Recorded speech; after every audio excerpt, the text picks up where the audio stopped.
Hey everyone, welcome to CLAT point and let's start आज का the Hindu news discussion. चलिए शुरू करते हैं हमारे आज की न्यूज़पेपर डिस्कशन को। काफ़ी कुछ है पढ़ने के लिए, काफ़ी कुछ है सीखने के लिए। उससे पहले अगर आप क्लैट यूजी 2024 की तैयारी कर रहे हैं then you can go for our Avenger batch. और अगर आप क्लैट यूजी 2025 की तैयारी कर रहे हैं, 2 ईयर्स का कोर्स हमारा लेना चाहते हैं then you can go for our Vijeta batch. Description में हमारे एप्लीकेशन का लिंक है जहाँ पे आपको इन दोनों कोर्सेज की डेमो क्लासेस, सारा डिटेल, सारे फीचर्स, सब कुछ अवेलेबल दिखेंगे। प्लस अगर आपको कोई दिक्कत होती है तो इस नंबर पे कांटेक्ट भी कर सकते हैं फॉर फर्दर जानकारी।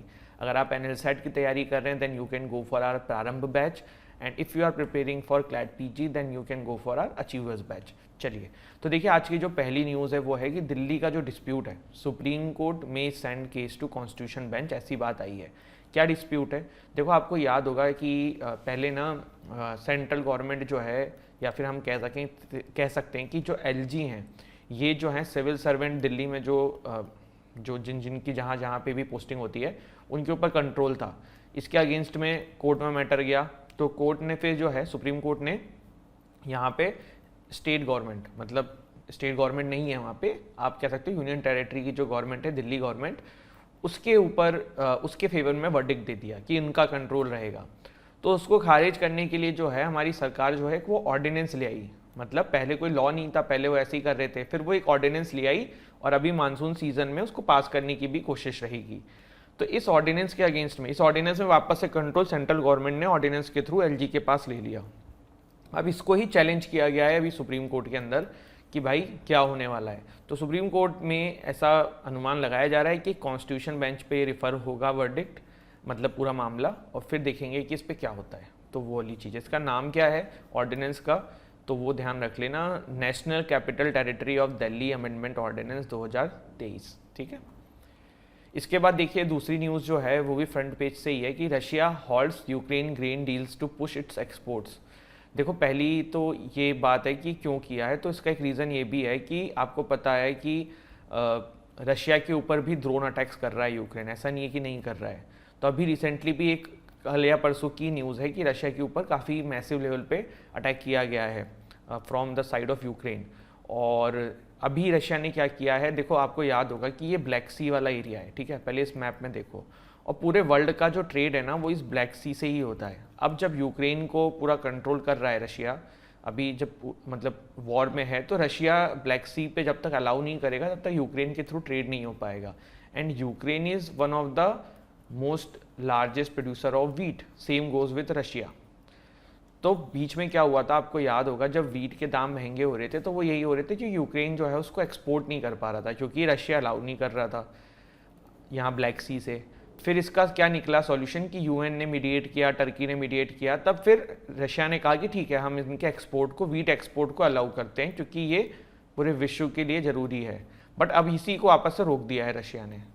तो ये यहाँ पे मतलब ये अभी न्यूज़ आई है, और ये रशिया इसके पीछे रीज़न दे रहा है कि पहले भाई हम हमारा वाला सारा एक्सपोर्ट करेंगे, फिर हम देखेंगे कि इनका करना है कि नहीं करना है। तो ये वाली चीज़ है, ठीक है। इसके बाद देखिए यहाँ पे एक आर्टिकल आया हुआ है यूनिफॉर्म सिविल कोड पे। यूसीसी हमने कुछ नहीं तो 30-40 बार डिस्कस कर लिया है, आज नहीं करेंगे, आप देख लेना। अभी कल परसों एक सर हैं, उन्होंने भी वीडियो डाली है इसी चैनल पे, प्लस मैंने भी द हिंदू में इसको काफ़ी बार कवर किया हुआ है। तो there is nothing new to UCC here, ठीक है। यहाँ पे देखिए अभी एक नई अपडेट है, वो ये है कि यूएई एंड इंडिया जो है वो रूपी एंड धीरम में ट्रेड कर सकते हैं। इसके लिए memorandum of understanding MOU sign हो चुका है। इसका मतलब क्या है? इसका मतलब ये है कि देखो हम यूएई से काफ़ी सारा ऑयल इंपोर्ट करते हैं, तो जब हम ऑयल इंपोर्ट करते हैं यूएई को पेमेंट जो है वो डॉलर में करते हैं, लेकिन अब हम डॉलर की जगह पे उनको जिस भी रुपये या धीरे में से जो भी अवेलेबल करेंसी होगी उसमें कर सकते हैं इंडिया की तरफ से। तो देखो इस सबसे क्यों कोई भी कंट्रीज़ जो हैं वो डॉलर में ट्रेड ना करके अपनी करेंसी में ट्रेड करने में फ़ायदेमंद समझती हैं। तो देखो सबसे बड़ी चीज़ है कि डॉलर जो है ना वो किसी दूसरे देश की करेंसी है और आप उस पर डिपेंडेंट हो, तो nobody wants to dependent upon that country. अब जैसे जब रशिया को सैंक्शन लगाया, वो तो रशिया था जो इतना झेल भी है क्योंकि पावरफुल था, रिच था, सब चीज़ों में आगे था। वरना अगर ऐसे किसी छोटे मोटे कंट्री पे अगर यूएस कहते कि भाई तुम डॉलर से ट्रेड नहीं कर सकते हो, तो कोई भी फॉरेन कंट्री उसको 1 रुपये का सामान नहीं दे पाएगी, क्योंकि बाकी कोई छोटी मोटी कंट्री से डॉलर के अलावा क्या ही लेगा। तो ये चीज़ें हैं, तो कहीं ना कहीं हर कंट्री आज की डेट में चाहती है कि वो डॉलर से इंडिपेंडेंट हो जाए और उनकी करेंसी में ही ट्रेड हो। जैसे कि आप चाइना वाला भी कुछ दिन पहले मैंने आपको एक आर्टिकल बताया था कि युआन की वैल्यू बढ़ रही है। तो इस तरीके की चीज़ें जो हैं हमें देखने को मिल रही हैं, ठीक है। इसके बाद यहाँ पे देखिए आर्टिकल आया हुआ है डेटा प्रोटेक्शन बिल के बारे में। 2022 जो है अभी पार्लियामेंट में इसको पेश किया जाएगा मानसून सेशन में। तो ये क्या है इसको पूरा डिटेल में भी कवर करेंगे, वीडियो के एंड में देख लेना, अच्छे से नोट्स बना लेना अगर नहीं बनाए हैं तो। फिर आज एक और न्यूज़ आई है, मतलब टेक्स्ट वाले पेज पे, चीता की डेथ जो हो रही है उससे रिलेटेड। तो अभी क्या रिसेंट अपडेट थी इसमें, वो ये थी कि चीता एक हैं जिनका नाम है सूर्या, कूनो नेशनल पार्क में थे ये। तो इनके नेक के पास ना मैगॉट्स के मतलब निशान दिखे। मैगॉट्स मतलब छोटे छोटे कीड़े होते हैं जो इन्फेक्शन कर देते हैं, जहाँ पे बेल्ट बंधी रहती है इनके गर्दन पे, उस जगह पे। तो ऐसा बोला जा रहा है, क्या पता इस इन्फेक्शन से मरे हैं या जो भी चीज़ें हैं। बट अभी तक जो हमारा प्रोजेक्ट चीता है ना, ये काफ़ी चिंता का एक प्रॉब्लम का विषय बन चुका है, क्योंकि काफ़ी सारी चीता की मृत्यु होती जा रही है, वो कस्टम नहीं हो पा रहे हैं इंडियन एनवायरनमेंट में। प्रोजेक्ट चीता डिटेल में कल ही डिस्कस किया है, तो वो यहाँ पे नहीं करेंगे। ये न्यूज़ भी थी, ये भी कल वैसे बताया हुआ था, बट आज के पेपर में वही सब चीज़ें हैं, तो फिर मैंने कहा कि बता देता हूँ। US hands over 105 antiques to India following an agreement, कि भारत से जो भी गलत तरीके से US पहुंचे हुए एंटीक्स हैं वो वापस कर दिए जाएंगे। तो उसी में से कुछ अभी 105 जो हैं वो एंटीक्स वापस कर दिए हैं, ठीक है। यहाँ पे एक ही न्यूज़ है, एग्जाम का पर्सपेक्टिव नहीं है इसमें कुछ भी। आप लोग लॉ के स्टूडेंट होने वाले हो या कुछ लॉ पढ़ रहे हैं ऑलरेडी, तो उन्हीं के आप लोगों से रिलेवेंट है थोड़ा, तो इसीलिए मैंने इसको डिस्कस कर रहा हूँ। एक लॉयर हैं सुप्रीम कोर्ट की, तो वो मणिपुर गई थी जब पूरा मामला मणिपुर में अभी क्राइसिस चल रही थी उस समय। फिर आके उन्होंने एक प्रेस कॉन्फ्रेंस किया था, उसके बाद इनके ऊपर जो है ना वो सेडिशन लगा दिया गया था। इनको जेल होने होते बची है, क्योंकि सुप्रीम कोर्ट ने कुछ दिन का स्टे लगाया है कि जब तक आप मणिपुर हाई कोर्ट में अपना मामला पेश करिए, फिर वो जो डिसाइड करेंगे वो होगा, पर तब तक आपको अरेस्ट से हम बचा लेते हैं। तो इस तरीके की चीज़ें हुई हैं, ठीक है। तो ये न्यूज़ है, दीक्षा द्विवेदी लॉयर का नाम है एडवोकेट का, ठीक। आप डेटा प्रोटेक्शन बिल आगे है, अच्छे से पढ़िएगा, नोट्स बनाइएगा। थैंक यू सो मच, मिलते हैं। जो हमारा रह गया है क्या है, digital personal data protection bill 2022। ये 2-3 दिन पहले न्यूज में आया था कि मानसून सेशन में इसको लेके आएंगे। तो ये है क्या, ये समझने की कोशिश करते हैं, ठीक है। तो देखो सबसे पहले क्या था, देयर वाज अ बिल जिसका नाम था पर्सनल डेटा प्रोटेक्शन बिल 2019, लेकिन इसमें काफी सारी कमियां थी, तो उसको वापस लेके 3 मंथ के अंदर हमारी गवर्नमेंट ने एक नया बिल इंट्रोड्यूस किया, जिसका इन्होंने नाम रखा digital personal data protection bill 2022। Clear हुआ, ये नया बिल लाया गया इसके जगह पे, तो इसका नाम क्या हुआ, digital personal data protection bill. इसको डिटेल में समझेंगे, नोट्स में अपने बना लेना, इंपॉर्टेंट हो सकता है आपके एग्जाम के पर्सपेक्टिव से। ये जो नया बिल है ना, ये 7 प्रिंसिपल पे आया है। किस पे आया है, 7 प्रिंसिपल पे। पहला कि पर्सनल डेटा जो है ना, it should be used for lawful fair to individuals concern and transparent to individuals. मतलब ऐसा नहीं कि आप किसी इलीगल काम के लिए डेटा ले रहे हो, या फिर आप सामने वाले बंदे को गुमराह करके उसका डेटा ले रहे हो। ट्रांसपेरेंट होना चाहिए, लॉफुल होना चाहिए। Secondly, personal data must only B used for the purpose for it was collected. जैसे कि आपका कोई डेटा आपने किसी ऐप पे दिया, वो एक पर्टिकुलर काम के लिए दिया, तो बस उसी लिए यूज होना चाहिए, नहीं कि वो ऐप जो है वो कहीं और आपका डेटा बेच रही है कि भाई ये नंबर था। जैसे एक एग्जांपल ले लो, एक बंदे को डायबिटीज है, ठीक है, वो डायबिटीज की कोई ऐप है, उस पर जाके चेक कर रहा है कि भाई मैं कैसे अपने आप को सही करूं। अब वो कंपनी वो डेटा जो है ना डायबिटीज के डॉक्टरों को दे रही है कि भाई तुम कॉल करो, इसको डराओ, इसको डायबिटीज है और फायदा उठाओ। ये सब अलाउड नहीं है। थर्ड, डेटा मिनिमाइजेशन की बात करता है। ये क्या होता है data minimisation? Data minimisation concept जो है ना गाइस, इसका मतलब ये होता है कि जैसे आप क्लैट पॉइंट का ही ले लो एग्जांपल, जब आप हमारी ऐप डाउनलोड करते हो, हम आपसे लेते हैं नाम और नंबर और मेल आईडी। ये क्यों लेते हैं? क्योंकि हम आपको कांटेक्ट कर सकें। पर कल को हम आपसे आपके फादर का नाम भी लें, उनका भी नंबर लेने लग जाएं, आपकी मदर का नाम लें, उनका भी नंबर लेने लग जाएं, तब हम गलत कर रहे हैं। तो डेटा मिनिमाइजेशन का मतलब ये है कि भाई जितना काम है ना बस उतना ही लो, उससे ज्यादा मत लो। The fourth principle puts an emphasis on data accuracy when it comes to collection। ठीक है, समझ में आया? डेटा एक्यूरेसी का मतलब क्या होता है कि सही डेटा लो। अब जैसे मुझे आपका मोबाइल नंबर और नाम और मेल का काम है और मैं पूछ रहा हूं आप कौन से स्कूल में पढ़ रहे हो। फिफ्थ प्रिंसिपल जो है, it can not be stored perpetually by default and storage should be limited to a fixed duration.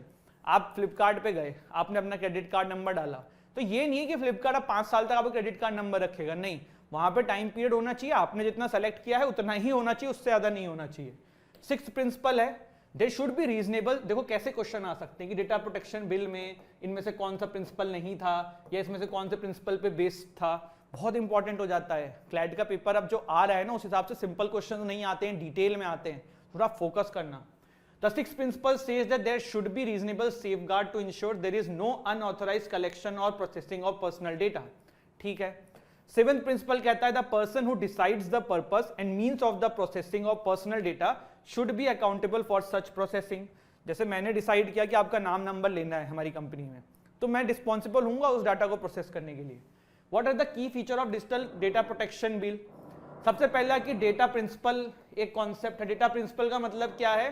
जिसका डेटा कलेक्ट किया जा रहा है। जैसे हमारी ऐप पे आपका डेटा कलेक्ट किया जा रहा है तो आप डेटा प्रिंसिपल हो, लेकिन अगर आप 18 से कम हो तो आपके जो गार्जियन है they will be called as data principal. Data fiduciary हम हैं जो आपका डेटा कलेक्ट कर रहे हैं। मैं अपने एग्जांपल समझा रहा हूं कि थोड़ा समझने में आपको इजी हो जाए, ठीक है। आप कह रहे हो कि सर आप बाबा प्रोसेसिंग कह रहे हो, प्रोसेसिंग का मतलब क्या है? डेटा प्रोसेसिंग तो ये cycle of operation that can be carried out in respect of personal data. जैसे कि आपका डेटा मैंने लिया तो मैं क्या करता हूं, जैसे कोई हमारे ऐप पे नया कोर्स लेता है, उसका डेटा रहता है हमारे पास, तो हम उसके नंबर पे उसको कांटेक्ट करते हैं, हम उसके एड्रेस पे बुक्स भेजते हैं। तो ये जो प्रोसेस है, यही जो उस डेटा का यूज हो रहा है, इसी डेटा प्रोसेसिंग के नाम से जाना जाता है। Personal data, any data by which an individual can be identified. Significant data fiduciary, यहाँ पे ये कहा गया है कि भाई कुछ डेटा फिड्यूशरीज क्रिएट किए जाएंगे उन लोगों को जो बहुत गवर्नमेंट रिकॉग्नाइज करेगी कि हाँ यार इनको डेटा का ज्यादा काम पड़ता है, ये कुछ ऑर्गेनाइजेशंस हैं या कुछ हैं, तो ये डेटा फिड्यूशरीज हैं, ठीक है, सिग्निफिकेंट डेटा फिड्यूशरीज हैं। और ऐसी जो एंटिटीज गवर्नमेंट चुनेंगी उनको अपना डेटा प्रोटेक्शन ऑफिसर बनाना पड़ेगा। Right of individual access to information, the bill ensures that individual should be able to access basic information language specified in 8th schedule of the Indian constitution. ये भी बहुत important feature है। भाई आपने Flipkart download किया, कोई तमिल का बंदा है, उसको तमिल आती है, पर आपने इंग्लिश में उसको पूरा दे दिया डेटा के बारे में, प्रिवेसी के बारे में, उसे बेचारे को समझ में नहीं आया, उसने ओके कर दिया। आपको 8th शेड्यूल में जितनी लैंग्वेज है ना, उन सभी में अवेलेबल कराना होगा कि आप डेटा का यूज क्यों कर रहे हो। Right to consent, individuals need to give consent before their data is processed. पहले आपका कंसेंट जरूरी है, ऐसा नहीं कि जबरदस्ती आपका डेटा प्रोसेस कर लिया जाए। एवरी इंडिविजुअल शुड नो कि उनका डेटा किस पर्पस के लिए कलेक्ट किया जा रहा है। Individuals also have the right to withdrawal consent from a data fiduciary. आप डेटा फिड्यूशरी कौन है, डेटा प्रिंसिपल कौन है, मैंने बता दिया, इसलिए मैं टर्म यूज कर रहा हूं। आप डेटा फिड्यूशरी से अपनी कंसेंट वापस भी ले सकते हो कि भाई अब आप हमारा डेटा यूज मत करो, ठीक है। इतना क्लियर हुआ? चलो, राइट टू इरेज, आप इरेज करवा सकते हो। राइट टू नॉमिनेट, आप अपने मरने के बाद ये कह सकते हो, जैसे मैं घोषणा कर दूं कि मेरे फादर जो है मेरे बाद रिस्पॉन्सिबल होंगे और वो जहां जहां मैंने डेटा डाला हुआ है वो गार्जियन है, he is the nominee, he can ask them to delete it. समझ में आई बात? ठीक है, तो ये था राइट टू नॉमिनेट। इसके बाद डेटा प्रोटेक्शन बोर्ड बनाने की बात करी जा रही है, जो कि इस बिल को इंश्योर करेगा कि ये सभी जगहों पे ढंग से इंप्लीमेंट हो सके और कोई भी प्रॉब्लम क्रिएट हो तो फिर ये डेटा प्रोटेक्शन बोर्ड उस मैटर को देखे, ठीक है। क्रॉस बॉर्डर डेटा ट्रांसफर, मतलब ये बिल जो है ना ये अलाउ करता है cross border storage and transfer of data, ठीक है। दे प्रोवाइडेड है सुटेबल डेटा सिक्योरिटी लैंडस्केप। ऐसा नहीं है कि हर कंट्री में अलाउ करेगा, गवर्नमेंट ने जिन जिन कंट्री को ऑथराइज किया होगा उन जगहों पे ये मानेगा, ठीक है। और इंडियन जो है ऐसी जगहों पे होना चाहिए ये जगह क्रॉस बॉर्डर डेटा ट्रांसफर, मतलब उन्हीं कंट्रीज को ये अलाउड है जो गवर्नमेंट ऑथराइज करेगी और गवर्नमेंट बहुत ही इजीली उन जगहों पे रीच कर सके, तभी ये अलाउ किया जाएगा, ठीक है। इसके बाद financial penalties for data fiduciary, 50 crore से 500 करोड़ तक की पेनल्टीज है अगर आपने इसका कोई भी किसी डेटा फिड्यूशरी ने वायलेशन किया। अगर आप एज ए डेटा प्रिंसिपल आप कोई डेटा डाल रहे हो, कुछ गलत कर रहे हो, फ्रॉड डाल रहे हो, तो आप पे भी फाइन लग सकता है 10,000 रुपए तक का। नेशनल सिक्योरिटी रिलेटेड एग्जेम्पशन इसमें भी दिए गए हैं। देखो जो 2019 का बिल था ना, उसमें यह कहा गया था कि देश की सोवरेनिटी, सिक्योरिटी एंड बहुत सारी चीजों के लिए गवर्नमेंट जो है वो काफी सारी चीजों से एग्जेम्प्टेड है और गवर्नमेंट आपके डेटा को ले सकती है किसी भी पर्पस के लिए। ये 2019 वाले बिल में भी था डेटा प्रोटेक्शन में, तब भी इसका क्रिटिसिज्म हो रहा था और अभी भी इसका क्रिटिसिज्म हो रहा है कि भाई ये क्यों किया गया है, गवर्नमेंट को क्यों अलाउ किया गया है। लेकिन फिर मुझे भी लगता है कि गवर्नमेंट जो है अगर उनसे डेटा नहीं लेगी या फिर गवर्नमेंट की जो संस्थानें हैं वो डेटा नहीं लेगी तो फिर देश की सेफ्टी सिक्योरिटी मेंटेन करना जो है ना थोड़ा अपने आप में डिफिकल्ट टास्क हो जाएगा। ठीक है, what data protection laws are there in other nation, तो जैसे कि यूरोपियन यूनियन मॉडल है जनरल डेटा प्रोटेक्शन रेगुलेशन, ठीक है, वैसे ही और भी बहुत जगहों पे है। इंडिया में डेटा प्रोटेक्शन रेजिमा कहां से आया, तो आप यहां से इसकी शुरुआत मान सकते हो। Justice KS. Puttaswamy versus union of India 2017 का ये केस था। इसमें यह कहा गया था कि राइट टू प्रिवेसी जो है अंडर आर्टिकल 21 फंडामेंटल राइट है, और इसके बाद डेटा प्रोटेक्शन बिल की नीड जो है वो फील होने लगी थी, और इसके चलते हुए एक कमेटी बनाई गई थी जिसका नाम था बी.एन. श्री कृष्णा कमेटी, जिन्होंने पहला डेटा प्रोटेक्शन बिल लाया था जो बाद में चेंज कर दिया गया है। ठीक है, तो दिस इज इट, ये था हमारा आज का session. I hope you have like this video. Don't forget to like share subscribe our channel, and अगर बैकग्राउंड में नॉइस वाला इशू था तो प्लीज मुझे बता देना कमेंट में। Thank you so much. जय हिंद, जय भारत।